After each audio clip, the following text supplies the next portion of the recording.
Since nagbakasyon kami ng Mindanao guys, iniwan namin siya sa kapitbahay namin kasi di naman namin siya pwedeng dalhin kasi maraming requirements. So iniwan namin siya sa kapitbahay since ilang araw lang naman.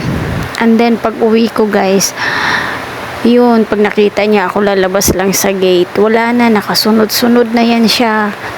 Kahit anong gawin mo, sunod ng sunod, lalambing o kaya inaapakan niya yung tsinelas ko.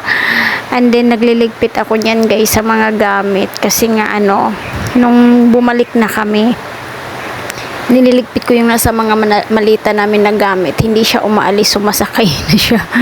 Siguro sa isip-isip niya, maiiwan na naman ako ng mama ko sasakay, kaya nga ang tao minsan guys parang yung aso guys minsan para lang din silang tao, yung nakaramdam ba sila, kawawa ni tingnan.